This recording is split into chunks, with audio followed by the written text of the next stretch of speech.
Next C0 gate అనమాట. దీంట్లో flip అవుతుంది 0 నుంచి 1కి 1 నుంచి 0కి డేటా అనేది ఫ్లిప్ అవుతుంది.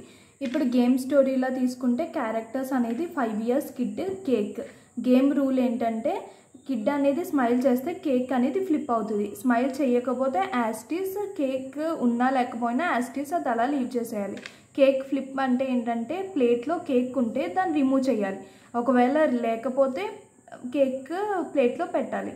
సో ఇక్కడ ట్రూత్ టేబుల్లో ఎలా అంటే కిడ్ స్మైల్ చేస్తే దాన్ని 1 అనుకుంటాం, నాట్ స్మైల్ అయితే 0 అనుకుంటాం. Plate before plate after. ఇక్కడ కిడ్ అనేది స్మైల్ చేయట్లే, దీన్ని 0 కింద అజ్యూమ్ చేసుకుంటే ఫస్ట్ ఎంటీలో ఉంటుంది ప్లేట్, నెక్స్ట్ కూడా ఎంటీ ఉంటుంది. అండ్ కిడ్ అనేది స్మైల్ చేయకపోతే మళ్ళీ 0 ఉంటుంది అజ్యూమ్ చేసుకుంటే. కేక్ అనేది బిఫోర్ కేక్ ఉంటుంది, తర్వాత ఆఫ్టర్ కూడా కేక్ ఉంటుంది. కిడ్ అనేది ఇక్కడ స్మైల్ చేస్తున్నాడు, అప్పుడు బిఫోర్ ఏముంటుంది ఎంటీలో ఉంటుంది కేక్, ఆఫ్టర్ కేక్ అనేది ప్లేట్లో ఉంటుంది. అండ్ కిడ్ స్మైల్ చేస్తే బిఫోర్ కేక్ ఉంటుంది, ఆఫ్టర్ ఎంటీ ఉంటుంది. ఎందుకంటే ఇక్కడ రిమూవ్ చేసుకుంటే కేక్ పెట్టాలి అండ్ కేక్ ఉంటే రిమూవ్ చేయాలి కాబట్టి. ఈ C0 గేట్ అనేది ఎక్కడ యూజ్ అవుద్ది అంటే క్వాంటమ్ ఎంటాంగిల్మెంట్ అండ్ క్వాంటమ్ సర్క్యూట్స్లో యూజ్ అవుద్ది.